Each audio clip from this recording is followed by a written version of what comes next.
All right, everyone. Thanks so much for listening to another episode of Brew Haha. It's the 4th installment with the craft master, beer master, brewman extraordinaire, Sean McDonald, owner of Cole Street Brewery, 1627 Cole Street, Enumclaw, Washington. And you know what? He also mentions, which is a great idea, to come on up and check it out. But there's other breweries around. You got one in Bonnie Lake, one in, I think, Buckley. There's other. You also have Headworks here in town as well, in Enumclaw, Washington. So if you hit up this area, you've got about 4 or 5 breweries within just a few blocks for Headworks and Cole Street, but also just a few miles away. So come on out, check it out. In this episode, what we do is we talk about just like the brew convention. Interesting stuff going on with this. How people just share recipes and they go into that. No one's afraid of you stealing their recipe.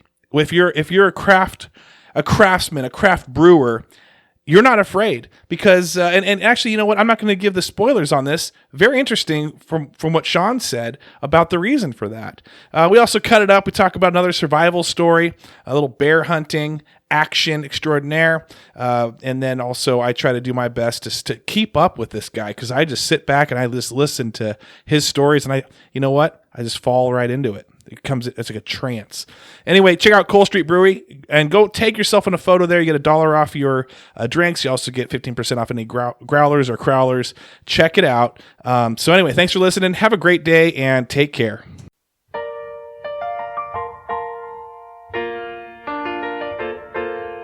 Making your way in the world today, you really need a pod. Why don't you put your headphones in and give this one a shot? Wouldn't you like to just listen away and go to a place where everybody knows who you are? Listen to two guys brew ha-ha, Cole Street Brewery and Full Buddy Cast, 2 of the greatest names. Why don't you go and listen to this episode? All right, we got another episode of Brew Haha with Travis Kenny from Full Buddy Cast and Sean McDonald from Cole Street Brewery. Cole Street Brewery, 1627 Cole Street. Go check it out. I'm telling you, go check in, man. Go try that brown. Had that. That was delicious. I've had this. And I've had the mango peach Weizen, which is a nice fruity beer. So good. That's a good dessert beer, man. That was absolutely delicious. It's a breakfast beer, not a dessert beer. We start the day, not finish it. We start the day, we don't finish it. My wife is coming in. We're just wine ninja. Oh, you got wine ninja? I think there might be some beer in there too, actually. Some Cole Street beer in here too. Really? I might have been involved in that. Really? So this is unplanned. My wife is just kind of coming in here. We're just starting. She got Wine Ninja by who? Holly Graff. And then you've got what type of beer is that? Do you know? We got to crack it? Yeah, that's the mango peach, I believe. Mango peach. Oh no, it's the this. Sorry. The this, right on. They got one of each, so it's hard to tell which one they're going to give you. Wow. And what's that? Oh, big wedge cheese? Oh, lots of cheese. Dude, I like cheese. Dude, that's a pretty good. That's a very good wine. I mean, that's a laundry basket. That's not like a.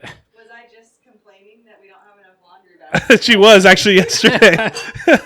That's hilarious. And 2 wine glasses and a wine towel. Wow, she hooked it up. Thank you, Holly Graff. That's for after you've drank the wine and you start spilling everywhere to clean up. that doesn't count. I saw the Cole Street Brewery too. So should I put it in here? No. We got our own. Oh yeah, okay. Put it in the fridge. Keep it cold. Yeah, absolutely. Thanks, Holly. Thank you, Holly. My wife is thrilled. That was unplanned. Weirded out, but that's okay. Did she knock and leave or something? Dinged and ditched. Yeah, we don't have a doorbell, so she bang, bang, bang. I thought Travis was locked out of the house. Oh, really? Yep. But all Kane saw was a car running or driving away. Really? Yep. Okay, come on. All right. Hi. Now this is Whoa. Oh, you can You spin. get dizzy that way. All right, have fun. That's a nice little break. Yeah, a little We didn't really promote impromptu. It was crazy. Yeah. So Holly Graff is one of the people that come down there for Cole Street. You gotta like Holly that. Graft is she's in quite a bit. Yeah. So Her 1627 and Tony. Yeah. Cole Street. Tony, absolutely. Yeah. Good guy there too. But yeah, so go check it out. Go check in. Get 10% or get 15% off your growlers. And $1 off each $1 beer. off each beer. What's Hang out with what if they decide to get a crowler? What the different? It's kind of in between. What would you? What's the discount there? It's still 15%. 15% off a crowler even. Yeah, there you go. Yeah. I like that. Okay, right on. And take that crowler hiking, take it golfing, take it fishing, take it out. And we're gonna get down and dirty with this because that's also a good one you can mail to a friend. That, hey, this is a really awesome beer. Here, out of state, state, whatever. Eric Madrid, and we got to talk about Eric Madrid coming up. E-Drid. Okay, E-Drid, absolutely. So E-Drid lives out in Seattle, and he wants to open a brewery. I think down the road. I think maybe nice. maybe at some point in his life. He hasn't talked to me yet. He hasn't talked to you, but hit it up. I'm just saying, like you have those people that have that bucket list. I think that's one of his things on his bucket list. Is it going to happen? That'd be sweet. Not saying that he's dead set on it, but I'm telling you, I think it could happen. But he brought me some crowlers before I got the crowler from Craig. So I'd never seen them before. So he brought me these crowlers from some brewery out in Seattle that was one of the owners used to be a part of Elysian, but they sold it or something like that. Well, that can lead right into my my big beer rant. Actually, well, should we big beer rant or should we? Well, where are we at? I know we're all over the board right now. Well, we got to drink first. Okay, so what are we drinking? So this is my Vienna Lager. Okay. Which, I've been looking forward to this one. Yeah, this is a good one. This is a great summertime. Have you had any peanuts dance in this lager yet? No, not yet. No, okay. No. So it's a malty front with a easy finish. Oh yeah, super easy finish. Yeah, so it's similar to my brown in definitely in color, and then the first taste is kind of the same way. It's malty, but it doesn't. The brown has kind of a little more bitterness, a little stronger finish. This one's a much lighter finish, easy. So crisp. Good. The real malt on here is great with burgers. I mean, that fat that comes out in the burger, and then this beer together, perfect, blend. Delicious. Yes. Oh yeah. So, what's the ABV on this? This one's also like middle of the road, like 6 point. So I love it. It's another, it'll definitely get you there, but it's not gonna get you over the top. And then this one, IBUs like bitterness wise, really low, like 5. There's nothing to it. Really? This one, so we always talk about like bitterness and sweetness have to balance. So a lot of times it's pretty even. When you're talking about how sweet it is and how bitter it is, it has to be pretty even. But because this is a lager, the finish is always going to be a lot cleaner, so you don't have to have as much bitterness. We're using German hops. Tettnanger is the hop in this one. Really? Which is basically a real. Where do you get hop. that at? Well, you can't grow it here, so you have to get it from Germany. Is that true? Yeah. So how do you, like Amazon it? Like, what do you do for those types of things? Oh, so 90% of the hops that are grown in the world are grown in Yakima. So okay. I have an account with Yakima Chief, which is one of the biggest providers over there. If you want out of country, then it's kind of like a barter system. It's just like any other farming. It's always, you trade this for that. So what I do is I trade some of my local hops, so the Cascades or Willamette, which are super hyper local. That's really easy for me to get, and I can get it cheaper. And then I trade it for Tettnanger or some of the Goldings is another really common one. That's kind of more of a UK, but they grow it in Germany as well. Wow. So, there's a hop website. I can't think of the name. Hop.com. Yeah, there's a hop website that you can actually do like barter system where you basically put out, I have this many bags or this many pounds available of this hop, and this is what I'm looking for, and then you have people contact you with that. Dude, I like that. Yeah, it's a big barter system. I mean, I know that cash is king, and we get that. I mean, that's what pays the bills, but you also need other things as well, and so in order to barter, Yeah, I think a lot of people don't realize that it's all. I think I talked about my experience growing up on a farm. Yeah, and basically we were trading apples. Like so, my parents made a lot of fresh cider, so we would take our prime apples and we'd bring it to the apple dispensary, and they basically trade A class for the E class, which is what you use for juicing. And so for 1A you get like 5 E's, so you get twice as many. And, when you turn it into juice, you don't get as much. So it's, kind of conducive like that. Interesting. 90% of farming is just a big just barter trading system. everywhere, every which way. Yeah. So I talked about how many acres my family had. That being said, when I say that, that's not necessarily all actually their land. A lot of it was like, sharecropping. So it's other people's land. They're getting the tax deduction for using it for farming. And at the same time, we didn't grow cabbage, but when we went to the farmer's market, a lot of times people wanted cabbage. So this other farm would grow cabbage, but we grow fruit. Basically, we trade, and they go to a different farmer's market where people want the fruit. So what we do is trade their cabbage for our fruit. So we both have something to bring to the market and make money off of, but we don't necessarily have to actually grow it on our farm. It's just exchange for something that we did grow. That's absolutely crazy. Yeah. It's a huge barter system. I like it. Yeah. No money exchange. Do you have to spit in your hand and they spit in their hand and then you have to shake hands? Do they do that anymore? No, I never saw that. No. No? I kind of feel like they have it's to do more something. like the head nod. Oh, there's a head nod. Okay. It's the head nod. I feel like the spit in the hands was a little more realistic. Maybe even just kind of like slide them together too. So, talking about Edred, one of your former Boy Scouts. Boy Scouts. Boy Scouts of America. Boy Scouts of America. 100% support them. Even, they've caught a lot of flack in the past, but I 100% support them. I think it's a great way to get kids out, and, one, working with other people or other kids, and then, adventures, and then learning some life experiences, and then, learning some skills that you'll need down the road. Yeah. So how high did you get? Eagle? I got my life. Yeah, so I honestly I can't remember. I did not get my eagle. I was one step away. I can't remember if it was life or star. I was one step away.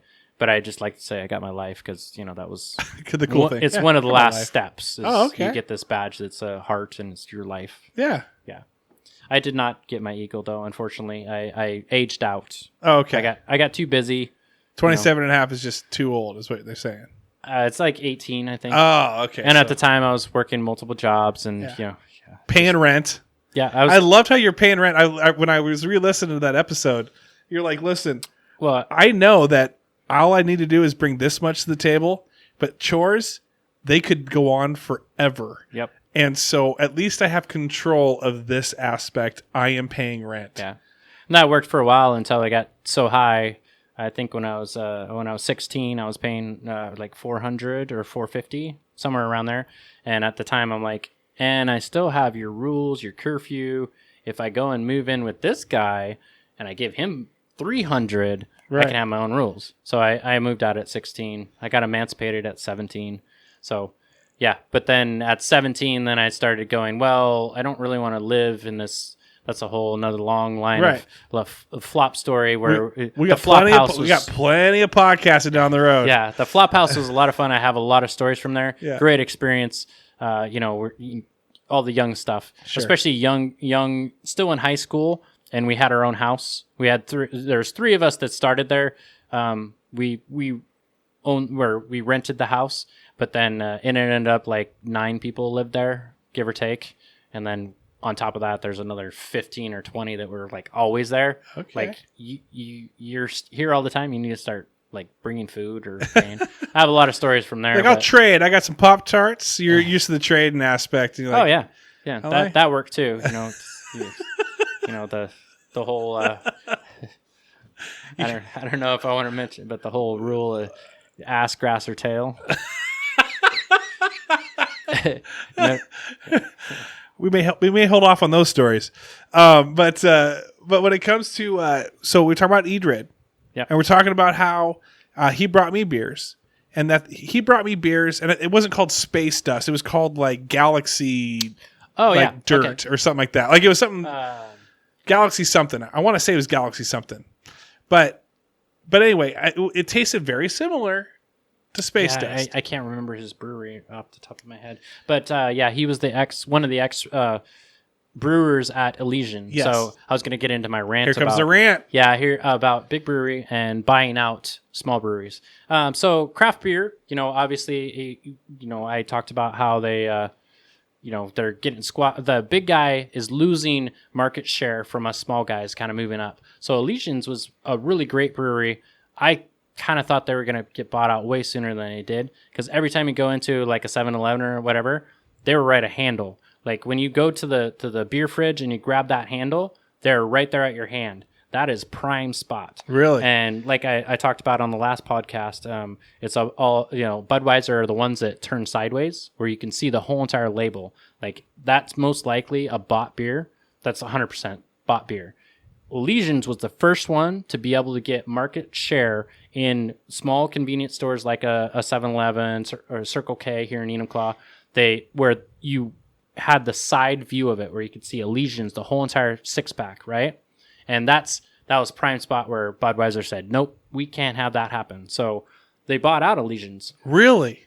So that's where you're talking about one of the ex-brewers from there. Yeah. He was one of the ex-owners. He was the only one that actually walked away. He's like fed up with them, and he just said, no, I'm done with this. I'm not gonna deal with Budweiser. So what happens when a small brewery gets bought out, and I know this, there's a maintenance guy for Elysian's that comes into my brewery. I'm not going to name drop, but sure. So Elysian's has 3 different locations.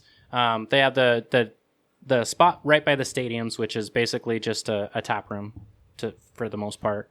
And then they have one on Capitol Hill, and they have one in Georgetown. So the Georgetown one does all of their IPAs. The one on Capitol Hill does all of their other ones like Split Shot and their different stouts and stuff.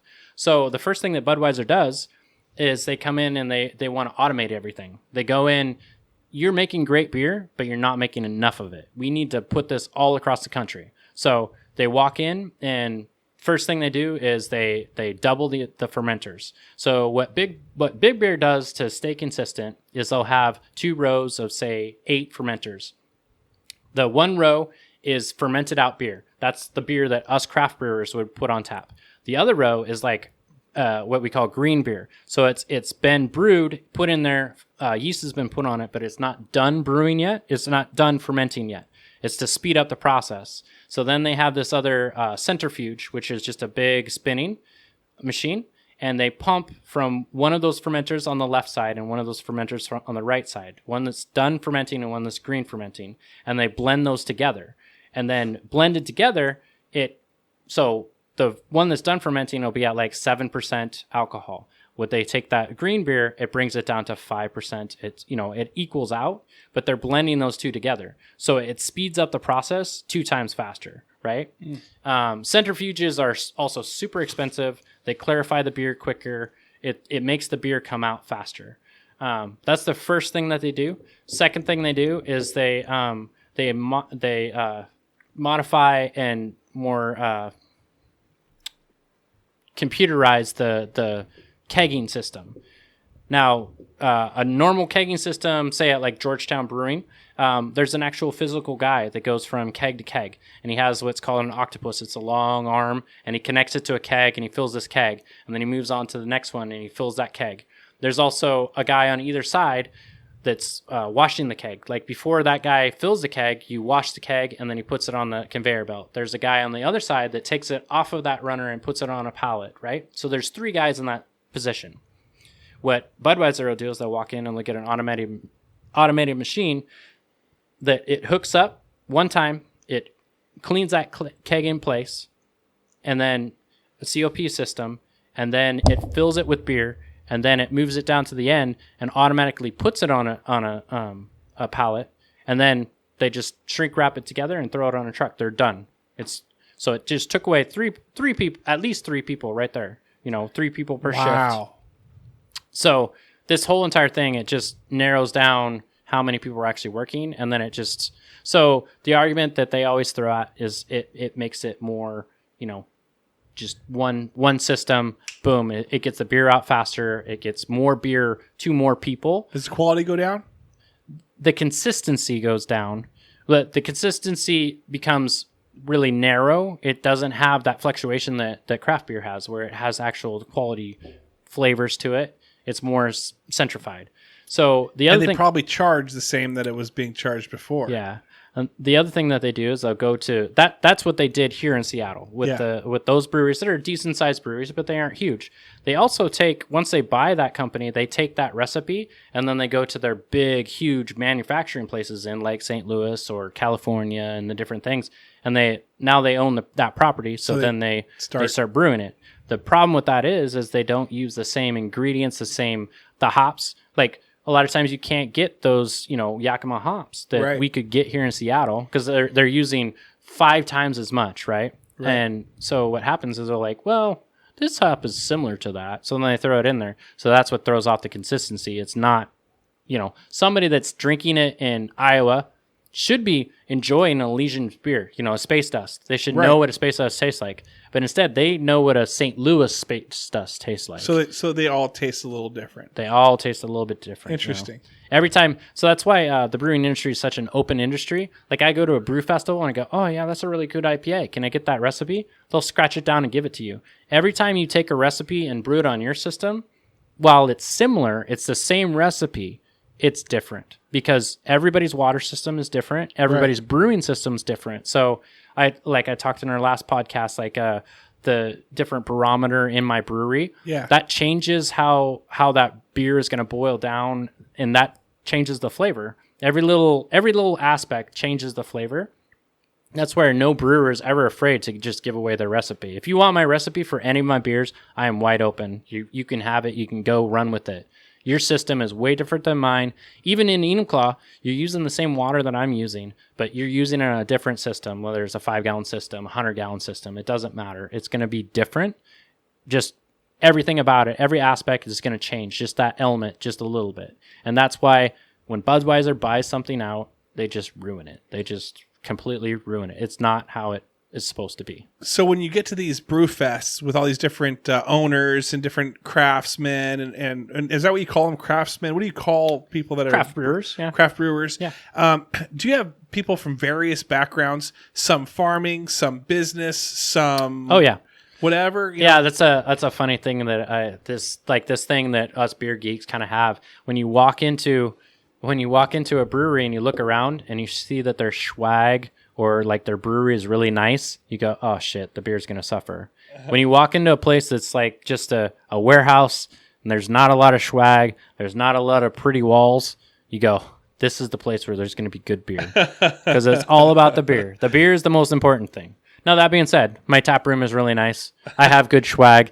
That's because I've been in business for 6 years. So I've had time to do the beer and then catch up with so if you knew me 6 years ago, you'd walk into my brewery and you go, wow, this is there's nothing on the walls. It's kind of just bare. They don't really have any t-shirts or anything. Yeah. But the beer was spectacular. And so the beer's always been that way.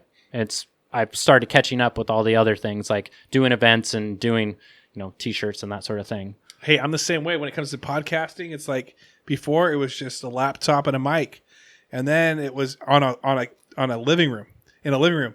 And now it's like you kind of get more and more, and people give you stuff. Yeah, people give you stuff, and then I know.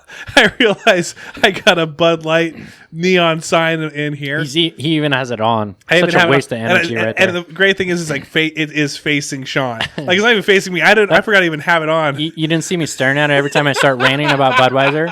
It just it starts getting my blood going. But yeah, and then people are like, "Hey, I want shirts. Hey, I want hats. Hey, do more videos. Hey, do this, do that." And it's like, I would love to, but I'm a one man crew, dude. Like, yeah. I mean, I'm having fun. This is a hobby. Keep it simple, stupid. That's what I'm saying. Yeah, have fun with it. Concentrate on what you're good at. So how do you, even though it's your job, even though this is your livelihood, passion, it's not my job. It's also your passion, but it's also, it is your job. I understand it's your passion. I get it. I understand that. If I could do this full time, yeah, it's my passion. I would enjoy it. But how do you keep it from letting other people dictate, like? That is always a tough line. Yeah. I have a lot of, great people that suggest things. Sure. Always coming in, asking me about beers, especially this time of year. Everybody's asking for, not everybody. There's this select few that come in asking for porters or dark beers. Like, I love a stout. Why don't you have a stout right now? Well, quite frankly, if I put it on, it just wouldn't sell this time of year. So that's why I have to, Be smart about it. Yeah.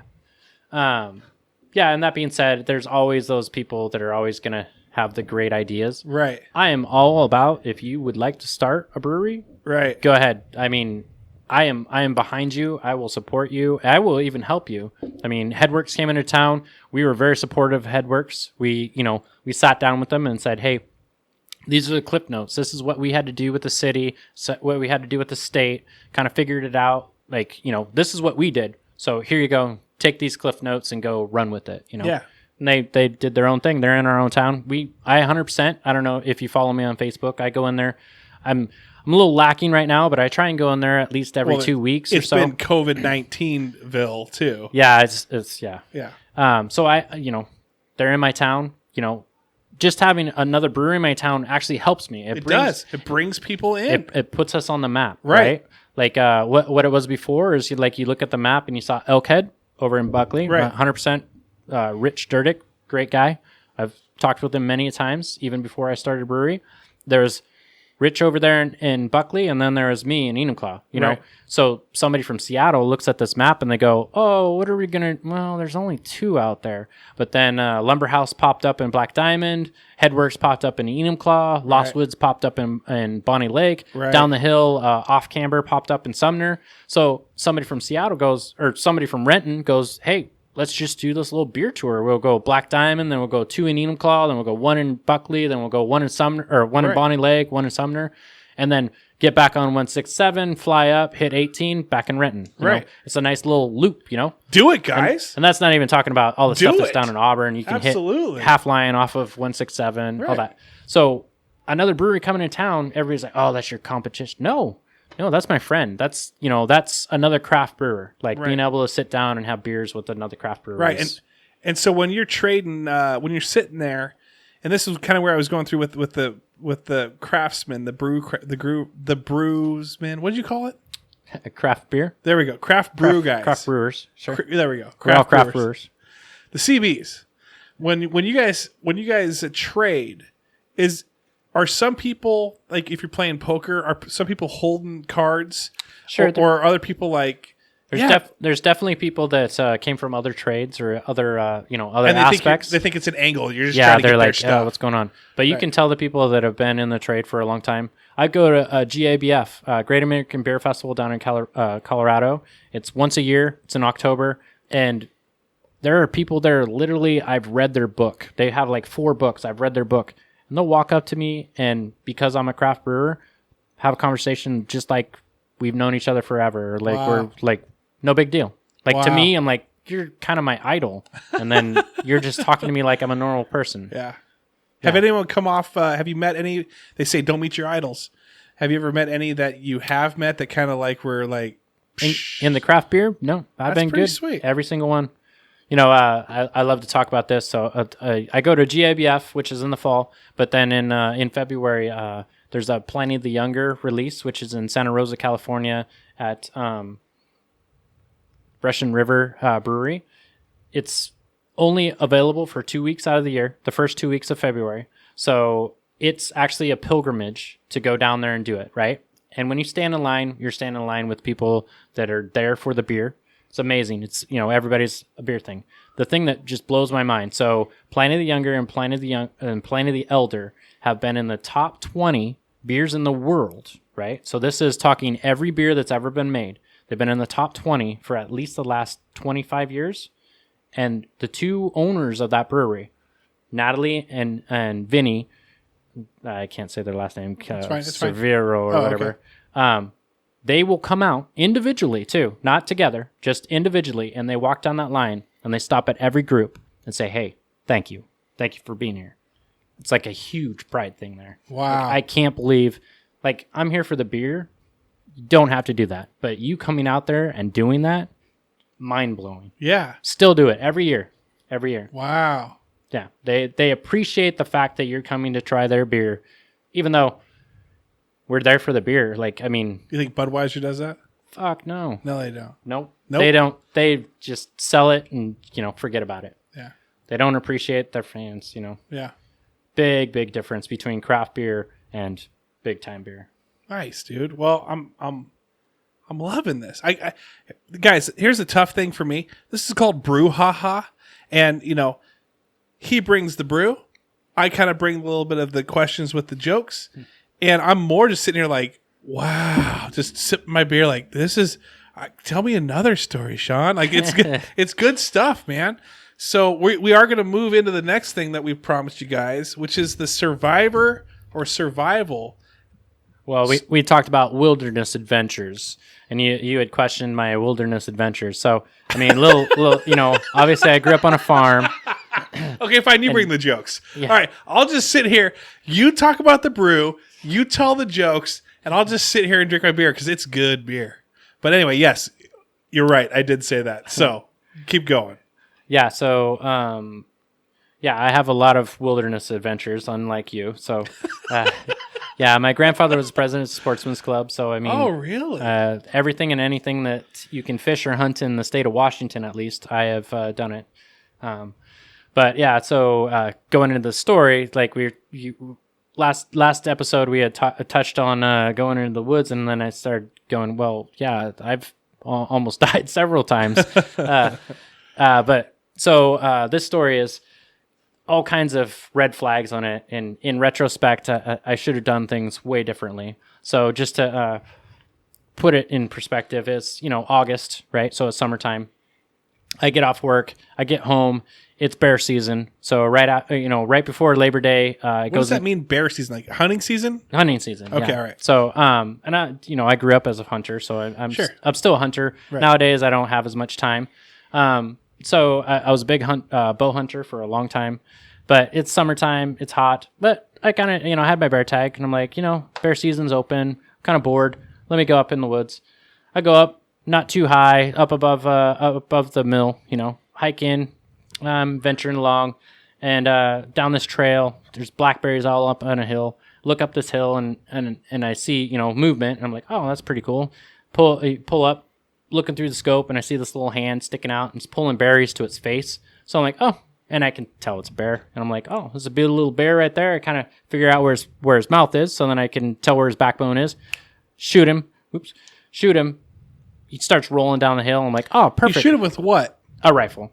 Okay, I thought you were doing bow hunting. So I was a bow hunter as well, but at that time I went into the woods with a rifle. Yeah, okay. Just because I was quick going into the woods. Sure. Right?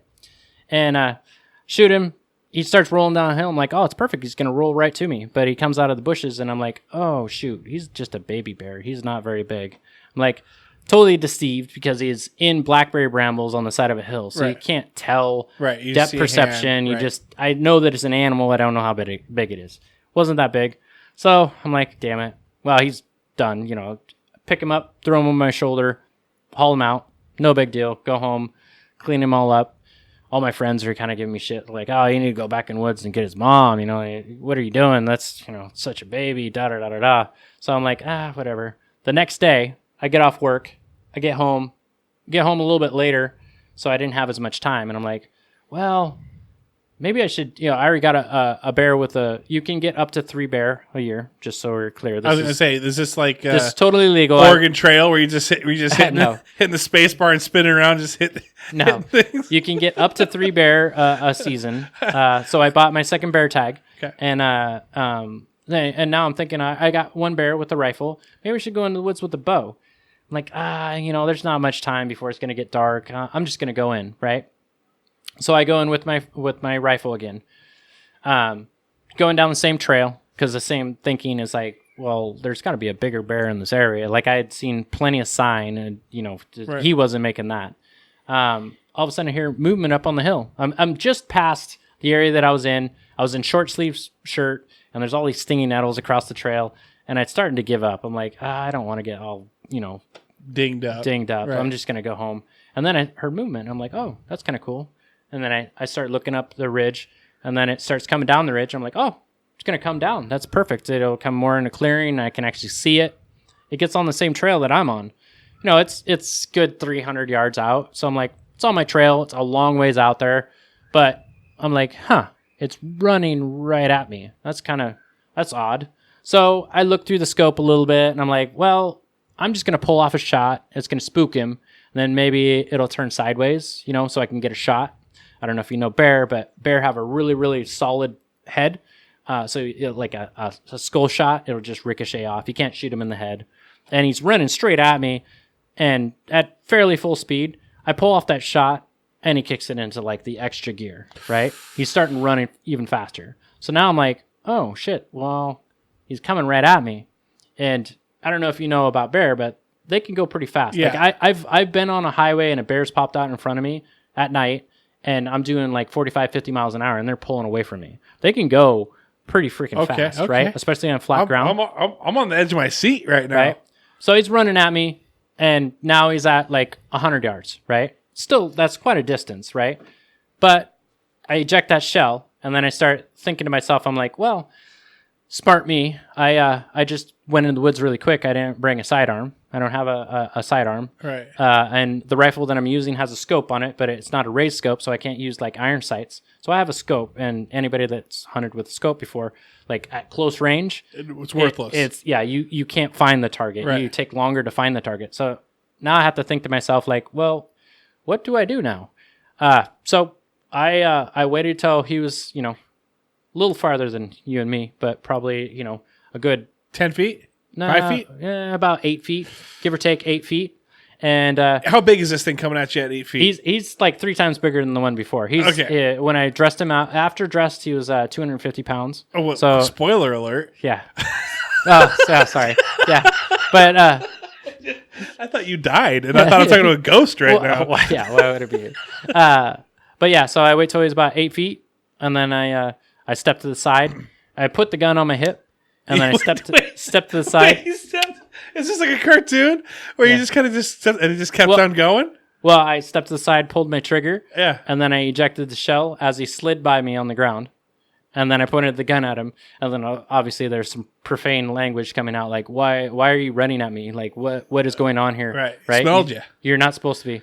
Yeah, exactly. So what happened was the day before when I pulled out that other little boy bear, he probably peed on my back. Of course, I was wearing the same backpack and had the same gear, so he probably peed on me. He knew he was getting revenge. So bear don't really see very well. They're really short-sighted. But their noses are really good. They can smell for miles. So he smelled that other bear, and then he assumed that I was the other bear. And as he got closer, when it was within like 25 feet, he started doing like a growl sort of thing because he thought he was getting closer to his, the person he was trying, or the other bear that he was trying to chase off. Right. Instead, it was me. Oh, so it wasn't related. It wasn't like dad, son. I don't know. They were trying. So you didn't wipe out a family. Like I thought you were telling me about how you're just going, and then you went back in the next day. No. Like there's probably another one of these puppies out here. After that incident, I was kind of done with bear hunting, especially by myself, because then also then I dragged him for a ways after I made sure he was dead, but I dragged him for a ways, and this is one of those like I didn't want to. I was super spooked and obviously shaking. And your adrenaline's just and I didn't want to stop and cut him all up and separate him. So I dragged him for a ways until I could find cell service, and then I had Nextel at the time. This is how old it was. Was it the Nextel? Yep, the push button. Yeah. And so I Nexteled the last person that I Nexteled, and I'm like, hey, you got to come find me. This is kind of the area I'm in. You got to come find me, and you got to come find me now. I can't wait for somebody else. I need you now. Thankfully, it was another hunter, and they're all right, we're on our way, and they came in there and they brought like 2 other guys, and they were all armed. I kind of like broke it down like, dude, they're attacking me. You got to come get me, sort of thing. And we got that bear out, but that was definitely a spooky. Like a lot of things could have gone wrong on that, I feel like the moral of the story here is that we need those Nextel things back. That's the one. That was the best thing. I know, because you don't really need cell service. You just need right. A clear line or something. I don't know. Whatever. No, that's crazy. Well, I got a bear story. I've never been in the woods, but the other day I was golfing with a friend, Enumclaw Golf Course. Okay. And we're like on the green chipping in, and we hear these twigs snap and these branches snap. This is a true story. And there's just snapping in the background. And it sounded heavy. Like it was like big, it was like heavy snaps. It wasn't like a little like a squirrel going through. It was like snap, snap, snap, snap. Something tromping through there. And like I'm like, and my buddy goes, "That sounds heavy. Like that there's something big back there." And we look back up there, and you could barely see the silhouette, but it was this big thing. And then it came out, and it was a homeless guy that was actually kind of living up there. And I'm dead serious. Like I thought, what am I going to do? Yeah. I got a golf club. What if this thing charges me? Yeah. What, I'm just going to try to whack it in the head? I guess I can't shoot in the head. Don't run uphill because they have 4 legs. Run downhill. You have just as much. They have more momentum, so they might. But fall if they're over. running 45 miles per hour, I'm done. I can barely even go 4 miles per hour. I don't think that's even possible for me. It's incredible. Well, I'm glad that you're still alive. Yeah, that's just one of the many stories of woods. How you're still alive. I'll tell you. Fine, I got a story for you. I'll tell other people's stories. Okay. Okay. My friend was bow hunting. This is back when we were teenagers. Now, when you live out in Selleck, everyone's got a pasture, right? Everyone's got a pasture. Hey, can I go? Should we go out to your house? Yeah, we'll go out to. I saw a trail of elk come out, and so it was always about where you thought whose pasture could that person, or we might see elk or deer or whatever. Now, I wasn't a hunter, but I like to tag along. Now, I wasn't here for this one though, but my friend, bow hunting, boom, hit a deer in the terrible shot, but hit it in the leg, and hit it in the leg where it drew blood, but it obviously ran off, right? So you got a blood trail. And so he quickly grabbed as many people that would go, like, hey, and this was before Nextel and cell phones. Like, he got on his little BMX bike, and like he rode to this person's house. Okay, I hit it here. Let's go follow this thing. Did you bring a lantern? It was getting to that point. So that's kind of a trick story because if you use the lantern, the translucent blood actually shows up. Oh, really? Lantern. Yeah. Well, it was still during the day. Hunting trick. That's a hunting trick. I like that. So they follow this deer forever. They're following the blood trail. They get to a point where they lost it. They have no clue where it's at. So they start heading back in. This is after like an hour and a half, 2 hours. They start heading back in. They go back to where it was, and it was laying there, dead. Hadn't gone. It did a huge circle. It went through a huge circle and just came back to where it originally was, and it was just hilarious that they really didn't have to do all that extra work. Yeah, it's another tip that if it's animals from that area, it tends to it knows its area, so it'll go back to its area. Really? Yeah. Think about it. If you were hurt, where would you go? Go home. Yeah. So you don't really go very far from your home. You might run away at first, but you'll come back to your home. But you'll eventually come back. Mm-hmm. There you go. Yeah, we should do a hunting one next. All right. So, do you have beer trivia? You got a beer trivia? Mind your P's and Q's. What's that? Well, have you heard the term? What do you think it stands for? Like, what does your mom say when she says cursive. Mind your P's and Q's?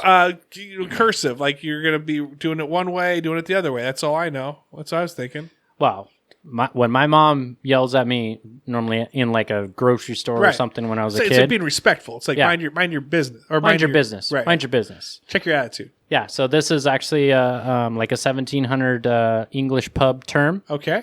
So that's why it relates back to beer. Okay. So mind your P's and Q's means your pints and quarts. Oh. Basically, it means there's a fight about to break out. So grab your beer off the bar and hold it because something's going down. And so, you don't want your beer to get spilt. So interesting. Mind your P's and Q's means grab your beer. I thought that would be like, hey, you're getting too out of control right now. Mind your P's and Q's is like, stop drinking your P's and Q's. It could go either way. I like that though. For the most part, it means like mind your P's and Q's. Basically, check yourself. Here comes something. Yeah, grab your beers. Yeah. Yep. Interesting. Yep. Interesting. What was we will talk about that in the future. Maybe you might have to do some research on this. But what was the difference between brewing in the 1600s compared to now? Well, stainless steel for sure. Well, I understand that. But like, was it a longer process? What it was? Well, I can talk days for that. So there are. Whoa. We're getting to that time. Okay. That's a tease. This is a tease. Okay. Yeah, there's still breweries that still do what you used to do. There's monasteries, and then Belgium. There's a lot of Belgian breweries that still do the same thing that they did in the 16 or 1700s. Yeah. All right. We'll talk about that more down the road. Shout outs. We got to shout out the one person again, because you missed her on 2 different episodes. Got her on 1. Yeah. Shout out to my girlfriend, Eric Marsh. There you go. She's done a lot of great things at the brewery. She does a lot of our advertising. You know, she's hooked up with some of the posters that we made, and then some of the Facebook posts.